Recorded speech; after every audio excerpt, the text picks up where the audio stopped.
மாணவர்களே, அடுத்த தலைப்பு சுட்டகராதி முறையின் வகைகள். சுட்டகராதிൻ്റെ வகைகள் என்ன? மாணவர்களே, உன்னுடைய புக்கில் பேஜ் நம்பர் 81 கொடுக்கப்பட்டிருக்கோம். 3 வித சுட்டகராதிகளை பற்றி பார்க்குறோம். அதாவது ரோமன் லெட்டர் 1, 2, 3ன்னு வச்சுக்க, சரியா? அதுக்கப்புறம் அதில் உள்ள சப்டிவிஷனை நம்ம பார்ப்போம். எனவே ஃபஸ்ட்டில் பக்க சுட்டகராதி. பக்க சுட்டகராதி, 2வது அட்டை சுட்டகராதி, 3வது புலனாகும் சுட்டகராதி. இந்த 3 ஆடியோவை நான் உனக்கு இன்றைக்கி கொடுக்குறேன். பாருமா, பக்க சுட்டகராதி அப்படின்னு சொல்கிறோம், அட்டை சுட்டகராதி, புலனாகும் சுட்டகராதி. ஃபஸ்ட்டில் பக்க சுட்டகராதி என்றால் என்ன, அவற்றினுடைய விவரங்களை குறித்து பார்க்குறோம். வகைகள்னால் என்ன, அவற்றினுடைய நன்மைகளை குறித்து நம்ம இதில் பார்க்குறோம். பாருமா, இந்த பக்க சுட்டகராதி அப்படின்னு சொல்லும்போது உனக்கு பக்கம் அப்படின்னு சொல்லும்போது உனக்கு என்ன தெரியும்? உன்னுடைய புக் எடுத்துக்க, எப்படி இருக்குது புக்கு, எப்படி இருக்குன்னு சொல்ல என்ன சொல்லுவோம்? பக்கம் பக்கமாக இருக்குதுன்னு சொல்லுவோம். இல்லை, இத்தனாவது பக்கத்தில் பாரு அப்படின்னு நம்மளுடைய கண்டென்ட்டை சொல்கிறோம்.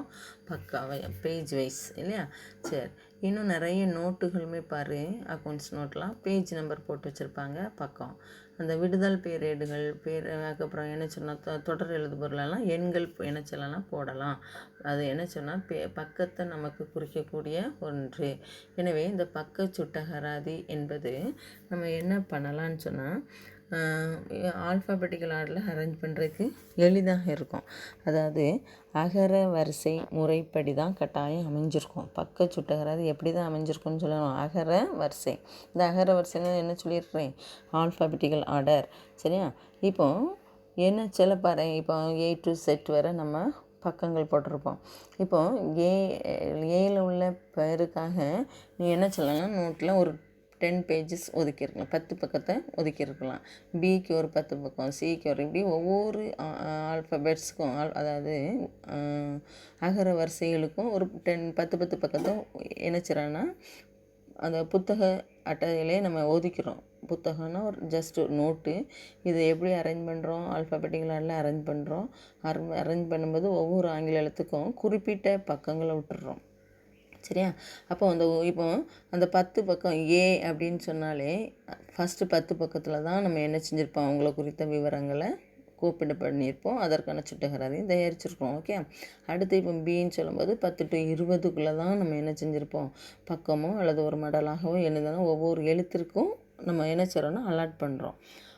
ஆங்கில எழுத்துக்கள் ஒவ்வொன்றிற்கும் ஒவ்வொரு எழுத்துக்களாக அரேஞ்ச் பண்ணுறோம். புத்தக சுட்டகராதி அல்லது பக்க சுட்டகராதின்னு சொல்கிறோம். இந்த பக்க சுட்டகராதி அல்லது புத்தக சுட்டகராதி எப்படி என்ன முறையில் தான் கோப்பிடப்படணும்? அகர வரிசை முறையில் தான் கோப்பிடப்படணும்னு சொல்லிடுறோம். இப்போது இதில் என்ன பண்ணுவோம் அப்படின்னா, தொடர்புடைய பக்க எண்களில் நம்ம குறிப்பிடப்பட்டிருப்போம். 1 to இந்த புக்கு சப்போஸ் ஒரு 500 பக்கத்தில் இருக்குதுன்னு சொன்னால் 500 பக்கம் வரை நம்ம என்ன சொல்லுவோம்னா தொடர்ந்து நம்பர் போட்டிருப்போம், இல்லையா? இப்போது இந்த புத்தகம் அப்படின்னாலே நமக்கு பெரும்பாலும் என்ன சொன்னால் அட்டை திக்கானதாக இருந்தால் தான் நமக்கு அதை குறித்த விவரங்களை தெரியும். எனவே ஒரு நல்ல அட்டையில் தான் புத்தகத்தில் நமக்கு இருக்கக்கூடிய ஒவ்வொரு பக்கத்திலும் கடித தொடர்பு பட்டியலுடைய முதல் எழுத்துக்கள் குறிப்பிடப்பட்டு அவ்வெழுத்துக்கான கடிதங்கள் இருக்கும். அதாவது ஃபஸ்ட்லேயே பார்த்தேன்னு சொன்னால் நோட்டை திறந்த உடனே இன்னும் அதில் நோட்டில் குறித்து திறந்து பார்க்குறத விட நம்மளே அந்த கார்னரில் நம்ம பெரிய லெட்டரில் ஏக்கு இத்தனை பக்கம்னு எழுதி ஒதுக்கிறேன்னு சொன்னால் இன்னும் எளிதாக கண்டுபிடிக்க முடியும், சரியா? இப்போ பாரு, நம்மளுடைய எடுத்துக்காட்டாக நீ பாரு, ஹோம் கிளாஸ்லையே அம்பிகா, அகிலா, இல்லையா, ஆனந்தி அப்படி இருக்கும். ஆ அப்படிங்கிறோம். இந்த ஆவும் என்ன தான் போடுவான்? ஏ தான் போடுவான், இல்லையா? அப்போது அந்த ஏன்னு சேர்ந்துடும். இப்போ சில சூழ்நிலையில் நம்ம என்ன பண்ணலான்னு சொன்னால் உயிரெழுத்துக்கள்னால் நீ என்ன சொன்னால் தமிழ் உயிரெழுத்துக்கள்னா ஏன்னு சொல்லுவான், இல்லையா? இந்த உயிரெழுத்துக்கள் அடிப்படையில் சில கம்பெனிகளில் தமிழில் மெயின்டைன் பண்ணால் அதாவது உயிரெழுத்துக்கள் அடிப்படையில் பண்ணலாம். ஆங்கில உயிரெழுத்துக்கள்னு சொல்லும்போது நீ என்ன சொல்லுவான்? AEIOU, AEIOU. இது நம்மளுடைய ஆங்கில உயிரெழுத்துக்கள். எனவே எந்த உயிரெழுத்தில் உன் பேருக்கு எதிராக இருக்கிறோமோ அந்த பக்கத்தில் நம்ம எடுத்து எழுதிக்கிடுவோம். இதுதான் நம்மளுடைய பக்க சுட்டகராதி அல்லது புத்தக சுட்டகராதி அப்படின்னு சொல்கிறோம். இந்த பக்க சுட்டகராதி கட்டி புத்தகங்கள், அதாவது இப்போ பாரு உன் புக்கை பாரு கட்டியாக இருக்கும் இல்லையா, அதே போல் நோட்டும் அவங்க வந்து இப்போ ஆஃபீஸ்லலாம் நீ பயன்படுத்துகிற நோட்டை பாரு தடியாக அதுக்குன்னு தனியாக நம்ம என்ன சொன்னால் பிரிண்ட் பண்ணியிருப்பாங்க. சரியா? அடுத்து விடுதால் பேரேட்டு சுட்டகராதி. விடுதால் பேரேட்டுனாலே உனக்கு என்னன்னா ஜஸ்ட்டு இப்போ நீ வந்து ஸ்பைரல் பைண்டிங் போட்டு வச்சுருக்கீங்க அந்த புக்கு மாடலில் ஆல்பம் உலோக கம்பி மூலம் சுத்தப்பட்ட ஆல்பம் மாதிரி. இதெல்லாம் பேரேட்டு கணக்கில் எழுதுவதற்காக பயன்படுத்துவோம். இது குறித்த விரிவான விளக்கம் அடுத்தால பார்க்கலாம். பாருமா, அடுத்து பேரளவு புத்தக சுட்டகராதின்னு கொடுக்கப்பட்டிருக்கும். பேரளவு புத்தக சுட்டகராதி. இந்த பேரளவு புத்தக சுட்டகராதி அதில் என்ன சொல்கிறோம், ஏன் பேரளவுன்னு சொல்லும்போது இது ஒரு பெரிய புத்தகமாக இருக்கும். இந்த பதிவேட்டை நம்ம கட்டாயம் நம்ம எப்படி தான் வகைப்படுத்துவோம் அப்படின்னு சொல்லும்போது அகர வரிசைப்படி தான் அதை வகைப்படுத்தப்பட வேண்டும். அகர வரிசை ஆல்ஃபாபெட்டிக்கல் அதன்படி தான் நம்ம என்ன செய்கிறோன்னா வரிசைப்படுத்துகிறோம். இப்போ இந்த ஒவ்வொரு பிரிவிலும் பொதுவாக நம்ம வலது பக்கத்தின் மேல் பகுதியில் சிறிது வெட்டப்படுறோம். அதாவது பார்த்தேன்னு சொன்னால் ஏன்னு சொல்லிட்டு வெட்டிட்டேன்னு சொன்னால் அதுக்கு அடையாளம் இருக்கும். வலது பக்கம் மேலே நமக்கு சிறிது வெட்டப்பட்டு சிறப்பாக அம்முனை அமைக்கப்பட்டிருக்கும். அப்போ சிறப்பாகன்னு சொல்லும்போது அதில் கார்னரில் நம்ம வெட்டி இருக்கும்போது இது ஏ அப்படின்னு சொல்லிட்டு நமக்கு குறிப்பாங்க, பிசின்னு குறிச்சிருப்பாங்க. அப்போ அந்த பக்கத்தை எழுத்தை பார்த்துட்டு அந்த பேஜை நம்ம நினச்ச முடியும் எடுத்துக்கிட முடியும். நீ நிறைய இந்த குட்டி குட்டி டைரிலாம் பார்த்தேன்னு சொன்னால் அந்த மாதிரி அரேஞ்ச் பண்ணியிருப்பாங்க. இந்த பைபிள் அந்த மாதிரி அரேஞ்ச் பண்ணியிருப்பாங்க அந்த அதிகாரங்கள் படி. அப்போ இதை வச்சு நம்ம வந்து தெளிவான முறையில் எடுக்கிறதுக்காக சிறிது நமக்கு சிறப்பாக அந்த முனை, அதாவது பேருடைய முதல் எழுத்தை கண்டுபிடிக்க வகையில் அந்த பேரளவு புத்தக சுட்டகராதி இருக்கும். ஏன்னா அதிக அளவில் பெரிய அளவில் செயல்படக்கூடிய காகிதங்கள் பதிவுகள் பயன்படுத்தக்கூடிய நிறுவனங்கள் இந்த பேரளவு புத்தக சுட்டகராதியை பயன்படுத்துகிறாங்க. இதுவும் கட்டாயம் அகர வரிசையில் தான் பிரிக்கணும். இதில் வந்து வலது பக்கம் அதோட எழுத்துக்களை தெளிவாக குறிக்கக்கூடிய வகையில், அதாவது எளிதில் எடுப்பதற்கு சிறப்பாக ஒரு அந்த முனையில் நமக்கு என்ன செய்யணும்னா வெட்டப்பட்டு அந்த பேரினுடைய முதல் எழுத்துக்களை என்ன செஞ்சுருப்பாங்கன்னா பதிவு செஞ்சுருப்பாங்க. அடுத்ததாக நம்ம சொல்லப்போனால்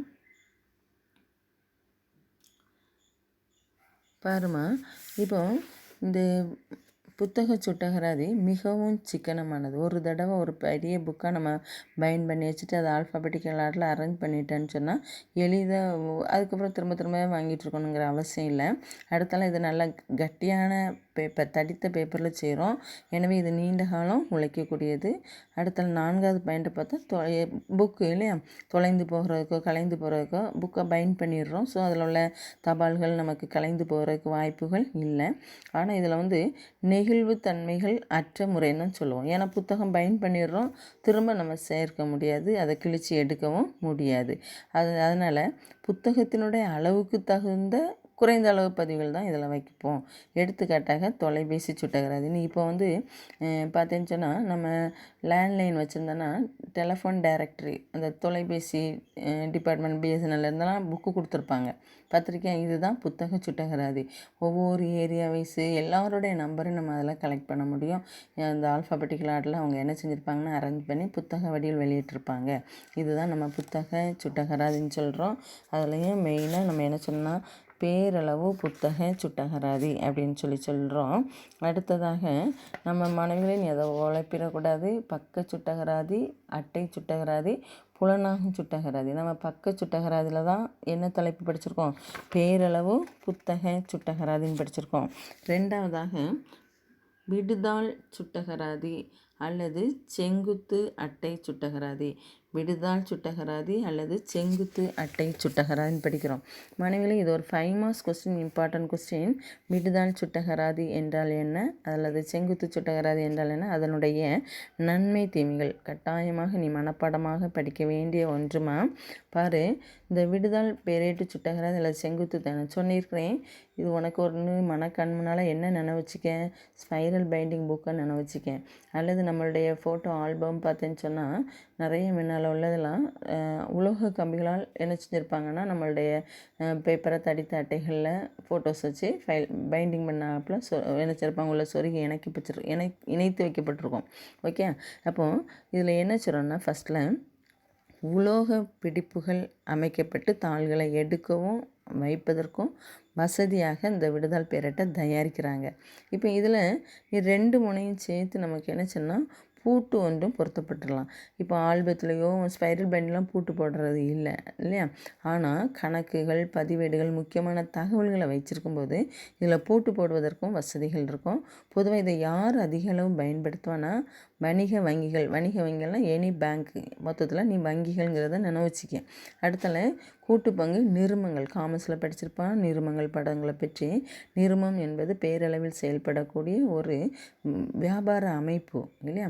இதில் யாரெலாம் இருப்பாங்கன்னா அந்த நிறுவனத்தில் பங்குகளை வாங்கின பங்குனர் மற்றும் அந்த நிறுவனத்திற்கு என்ன செய்வாங்கன்னா கடன் கொடுத்த கடனீட்டாளர்கள், அது கடனீட்டு பத்திரம் தான். இவங்களுடைய விவரங்கள் இருக்கும். இவங்களை குறித்த சுட்டகராதி நம்ம எதில் தான் தயாரிச்சிருப்போம்னா விடுதால் பேரையிட்டு சுட்டகராதியில் தயாரிச்சிருப்போம். இந்த விடுதால் சுட்டகராதி நெகிழ்வுத்தன்மை உடையதுன்னு சொல்லுவோம். ஏன்னு கேட்டோன்னா பேப்பர் தேவையில்லைன்னா உடனே எடுத்து துறை வச்சிடலாம். தேவையான பேப்பர்களை மேலும் மேலும் வர வர அந்த உலோக கம்பியின் பிடிப்புகளில் நம்ம வச்சு அதை என்ன செய்யலாம், போட்டி எடுத்துக்கொள்ள முடியும். இன்னும் சொல்லப்போனால் அதனால் நிறுவனம் வளர்ச்சியடைய அதனுடைய நெகிழ்வுத்தன்மை நமக்கு இருக்கிறதுனால விடுதால் சுட்டகராதி மிகவும் சிறந்ததுன்னு சொல்லலாம். நம்ம வியாபாரம் விரிவாக்க நமக்கு என்ன கூடும், கடித தொடர்புகள் கூடும் இல்லையா? தபால்கள், ஆவணங்கள் அதிக அளவு இருக்கும் இல்லையா? எனவே இதனுடைய நெகிழ்வுத்தன்மை உடையது இதற்கு மிகவும் சிறந்ததுன்னு சொல்லிடலாம். அப்போ விடுதால் பேராடு உலக பிடிப்புகளில் அமைக்கப்பட்ட தாள்களாக எடுக்கவும் சேர்க்கவும் வசதியாக இருக்கும். பூட்டு இருக்கும். இதை யார் பயன்படுத்துகிறா? வணிக வங்கிகளும் கூட்டு நிறுவனங்களும். ஏன் பயன்படுத்துகிறாங்க? அங்கே நிறைய பங்குனர், கடனீட்டு பத்திரதாரர்கள், நிறைய கஸ்டமர்ஸ் இருப்பாங்க, வாடிக்கையாளர். இவங்களை குறித்து தகவல்கள் அதிக அளவு இருக்கும். இதை பராமரிப்பதற்காக நம்ம என்ன செய்யணும்னு சொன்னால் விடுதல் பேரட்டை பயன்படுத்துகிறோம். இதை பயன்படுத்தினுடைய மிகவும் சிறப்பும் நெகிழ்வுத்தன்மை இருக்கும். எப்போனாலும் பலரும் பயன்படுத்தலாம். பல ஆவணங்களை உள்ள வைக்கலாம். விரிவாக்கம் செய்கிறதுக்கு வசதியாக இருக்கும். ஆனாலும் இதில் ஒரு சின்ன குறைய நீ வச்சு எடுத்துக்கலாம். நம்ம அவ்வப்பொழுது தகவல்களை எடுக்கலாம், சேர்க்கலாம். எடுக்கும் பொழுதும் சேர்க்கும் பொழுதும் தகவல் தொலைகிறதுக்கோ அல்லது சேதமடைவதற்கோ அல்லது மோசடி செய்வதற்கோ வாய்ப்புகள் அதிகமும் இருக்குது இல்லையா? மோசடி செய்யலாம், சேதம் ஏற்படலாம். வேணுக்குனே முக்கியமான தபாலை எடுத்து என்ன செய்யலாம், அழிச்சிடலாம். அடுத்த தொலைந்து போகவும் வாய்ப்பு உண்டு. எடுக்கும்போது ஏதாவது ஒரு பேப்பர் கீழே விழுந்தாலும் நமக்கு அதனுடைய விவரங்கள் தொலைய வாய்ப்பு, சேதம் ஏற்பட வாய்ப்பு, மோசடி செய்வதற்கும் வாய்ப்புன்னு சொல்லலாம். இதை இன்னும் உனக்கு விரிவாக உன்னுடைய புக்கில் நன்மைகள் சொல்லி கொடுக்கப்பட்டிருப்பாங்க பாருமா. விடுதால் பேரேட்டின் நன்மைகள். இந்த விடுதால் பேரேட்டின் நன்மைகள் 3 பாயிண்ட்டாக கொடுத்துருப்பாங்க பாரு. ஃபஸ்ட்டில் குறைந்த செலவுடன் எளிமையான முறை. குறைந்த செலவு தான் எளிமையான முறை. உலோக கம்பி தடித்தாட்டு அதில் எப்போனாலும் நம்ம வைக்கிறோம் இல்லையா? அடுத்து செகண்ட் பாயிண்டில் இதுக்கு சின்ன இடம் இருந்தால் போதும். அதிக அளவு பெரிய அளவில் செல்ஃப் வேணும் அல்லது ட்ராயர்ஸ் வேணுங்கிற அவசியம் இல்லை. அடுத்து 3ஆவதுல பாயிண்ட்லனா ஒரு இடத்துலேருந்து மற்ற இடத்திற்கு கொண்டு செல்லவும் எளிதாக இருக்கும். தூக்கிட்டு போகிறதுக்கு ஈஸியாக இருக்கும். சரியா? அடுத்தல குறைபாடுகள் பாரு.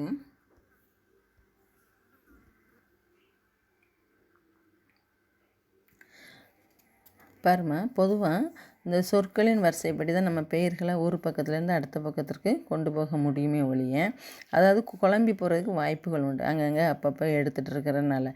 அடுத்தால அதாவது இப்போ சப்போஸ் அதில் அகிலன் என்பவருடைய கஸ்டமர் இப்போ நமக்கு இல்லை. இப்போ சப்போஸ் நீ பேங்க்கில் இருக்க, அவங்க அக்கௌண்ட்டை க்ளோஸ் பண்ணிட்டாங்க. அப்போ அவங்களுடைய ஃபைல் என்ன செய்யணும், நீக்கணும் இல்லையா?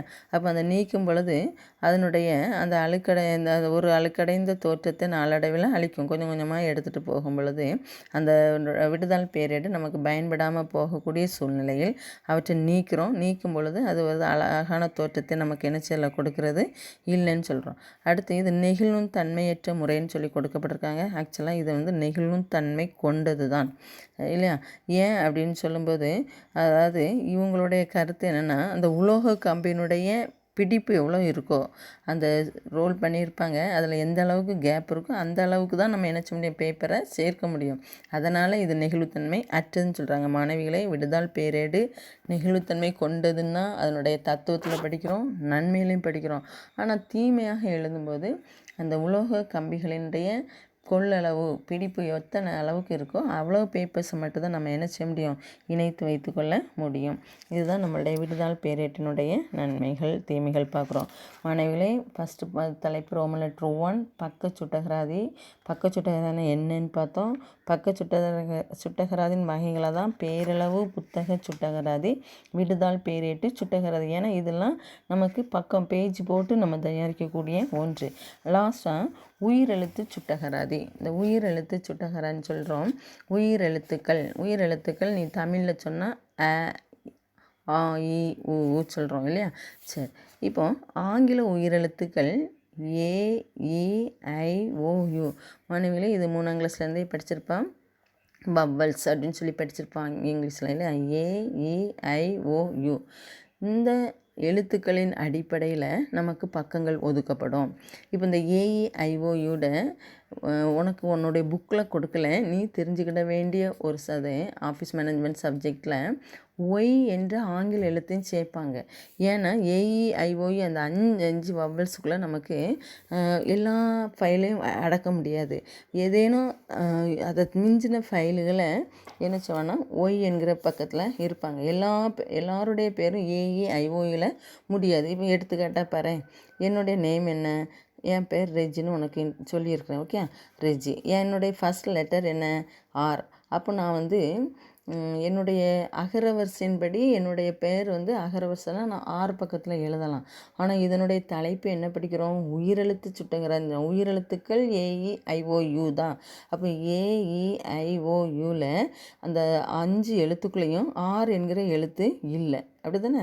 ஆனால் அந்த மாதிரி சூழ்நிலை நெக்ஸ்ட் லெட்டரை பார்க்கணும். நெக்ஸ்ட் லெட்டர் என்ன வந்துடுது, இ. புரியுதா? இப்போ என்னுடைய பேர் எந்த பக்கத்தில் கோப்பிடப்பட்டிருக்கோம், இ என்கிற பக்கத்தில் கோப்பிடப்பட்டிருக்கோம். ஓகே, அதே போல் ராணி அப்படின்னு இருக்கோம். ஆரை கேன்சல் பண்ணுறோம். முதல் எழுத்துக்கு அங்கே இடம் இல்லை. 2வது எழுத்து என்ன ஆயிடுது, ஏ. அப்போ எந்த பக்கத்தில் கோப்பிடணும், ஏ என்கிற பக்கத்தில். இது கொஞ்சம் ரொம்ப நமக்கு ஒரு பெரிய ஒரு இப்போ ஆபிதா ஏ பக்கத்தில்ன்றலாம். ஏ பி இந்த 5 எழுத்துக்களை தவிர பிற பெயர்கள் இருக்குது. இப்போ சப்போஸ் டேவிட் அப்படின்னு இருக்குது. டி வவ்வல் இல்லை இல்லையா? வவ்வல்னால் உயிரெழுத்து இல்லை. அடுத்த எழுத்து என்னது, ஏ. ஏ பக்கத்தில் நம்ம நினச்சிடறோம் தயாரிக்கிறோம். புரியுதா? அடுத்தால இப்படி ஒவ்வொரு எழுத்தையும் நீ பார்த்தோன்னா முதல் எழுத்து கட்டாயம் நமக்கு மோஸ்ட்லி நமக்கு அந்த வவ்வல் சவுண்டில் இருக்காது. ஏஇஐஓஇ ரேர ஏஇ. இப்போ சப்போஸ் அகிலன், அன்பு, அறிவு, ஆஷா இப்படின்னு உனக்கு ஏல இருக்கலாம். ஈயில் பார்த்தேன்னு சொன்னால் இவாஞ்சலின் இப்படி இருக்கலாம் இல்லையா? அதுக்கு யாராவது ஐல ஐரிஷ் என்ன சொல்லலாம், உனக்கு தெரிஞ்ச பேர்களை பார்த்தனா இருக்கான். கறவு ஓ நம்ம பொதுவாக அதிக பேர் இருக்காது, யூக்கும் பேருனா அவ்வளோ இருக்கும். அப்படி இல்லாத பட்சத்தில் ஆங்கில எழுத்தினுடைய அதாவது முதல் எழுத்துக்கு அடுத்தால வரக்கூடிய வவ்வல் சவுண்டு உள்ள எழுத்து பக்கத்தில் தான் இதை என்ன செய்வாங்கன்னா பதிவு செய்து பாதுகாப்பாங்க. இதுதான் உயிரெழுத்து சுட்டகராதி. மாணவிகளே, சுட்டகராதின்ற வகைகள் பக்க சுட்டகராதி, அட்டை சுட்டகராதி. நம்ம பக்க சுட்டகராதி ரோமன் லெட்டர் 1க்கும் அதனுடைய விளக்கம் மட்டும் படிச்சிருக்கோம். என்றால் என்ன, பக்க சுட்டகராதி வகைகளை 3ஆக பிரிக்கிறோம். பேரளவு புத்தக சுட்டகராதி, விடுதால் பேரேட்டு சுட்டகராதி, உயிரெழுத்து சுட்டகராதி. ஓகே.